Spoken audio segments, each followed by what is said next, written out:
Pernahkah kalian melihat deretan penjual dawet di kawasan Bogem Kalasan?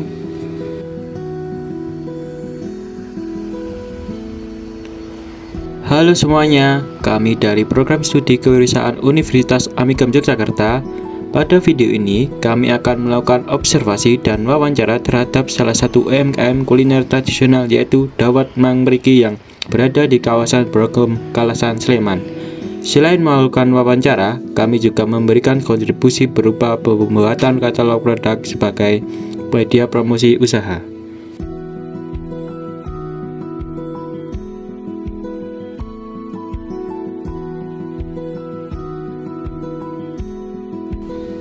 Dawet Mang Mriki berada di bagian paling depan dari arah Solo menuju Yogyakarta sehingga mudah terlihat oleh pengguna jalan. Selain itu, area parkir yang tersedia juga relatif luas sehingga memberikan kenyamanan bagi pengunjung. Oke, kita hari ini berada di Dawet Mang Mriki yang berlokasi di daerah Bogem Kalasan. Langsung saja ke pertanyaan pertama. Yang pertama, sudah berapa lama berjualan dawet di Bogem dan bagaimana awal usaha ini berdiri? Sudah hampir 5 tahun ya, dari corona itu 2021 ya. Ya belajar bikin dawet pertama kali. Lalu yang kedua, bahan baku utama diperoleh dari mana dan bagaimana proses produksinya? Bahan baku itu dari pasar banyak. Pokoknya proses produksi ya seperti seperti orang bikin jenang itu kan sama aja mungkin ya. Harus ada harus pakai tepungnya pakai tepung tepung sagu itu, ada tambah air juga biar nggak terlalu kental. Jadi bikin sendiri ya? Semua bikin sendiri. Santan juga sama, gula juga. Gula dari gula aren sama gula batu. Salah satu nilai lebih dari Dawet Mang Mriki adalah penggunaan bahan-bahan alami yang diolah sendiri oleh pemilik. Hal ini menjadi upaya untuk menjaga cita rasa sekaligus mempertahankan kualitas produk. Oke, lalu untuk dalam sehari biasanya berapa porsi yang terjual serta kapan waktu penjualan paling ramai? Sehari biasanya berapa porsi? Ya tergantung dari kalau musim liburan mungkin agak ramai daripada musim biasa ya. Kalau biasanya ya nggak mesti ya, kadang pagi, kadang siang, kadang ya nggak mesti juga sih. Kalau ramainya kadang pagi udah jam 10 udah habis, udah pernah jam 12 sudah habis juga pernah. Rata-rata itu berapa porsi biasa? Nggak bisa ngomong ya, karena tergantung dari kondisi jalan juga ya. Gitu.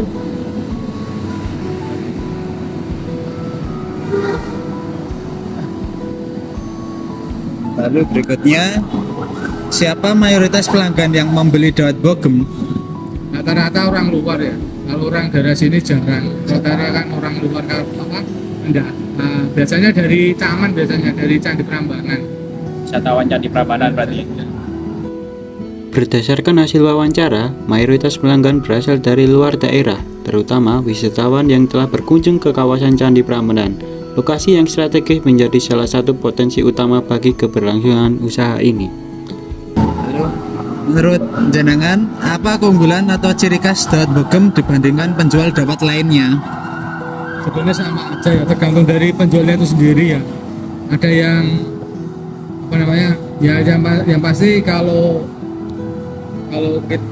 saya pribadi semua saya masak sendiri aja. Bedanya mungkin itu aja sih. Kendala apa yang sering dihadapi dalam menjalankan usaha ini? Kendala ya sebenarnya sama seperti usaha yang lain ya. Paling ketika hujan itu, ketika musim hujan ya. Oh iya. Lalu untuk bagaimana pandangan Om terhadap persaingan usaha dan perkembangan penjualan saat ini? Di sini kan banyak saingannya juga. Itu pandangannya gimana Om? Ya biasa aja, namanya orang usaha kan pasti banyak saingan ya. Ya cuma tergantung kita aja yang mencikapi. Oh iya. Kalau semua usaha pasti saingannya pasti ada.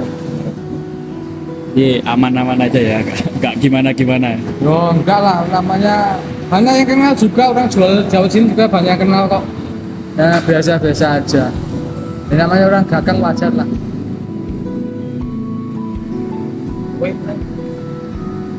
Tuh, apakah jenengan pernah mencoba promosi melalui media sosial atau jualan online gitu, Pak?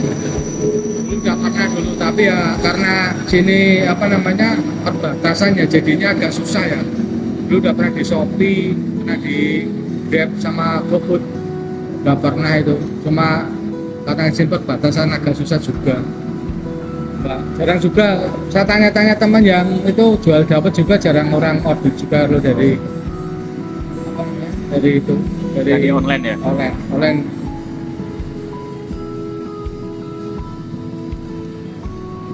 Jika ada bantuan dalam bentuk promosi digital, pengembangan kemasan atau perluasan pasar, apa yang paling dibutuhkan? Paling ya kalau digital itu ya masalahnya kalau jual dawet itu juga bingung ya sama jual yang lain tuh beda ya. Ya.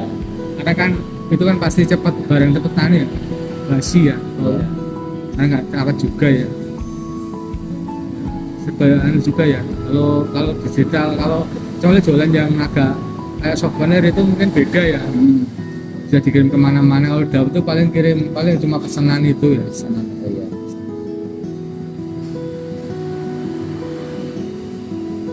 Lalu yang terakhir, apa harapan dan target untuk perkembangan usaha Dawet Bogem ke depannya? Ya targetnya semoga rame. Tapi kalau enggak ya gini aja juga nggak apa-apa. Nyantai ya? Ya, namanya usaha kan kita nggak pernah tahu. Iya. Ya kan? Karepe ya rame, karepe. Tapi ya kan favornya banyak. Iya. Cukup sekian wawancara dari kami mengenai Dawet Bogem Prambanan.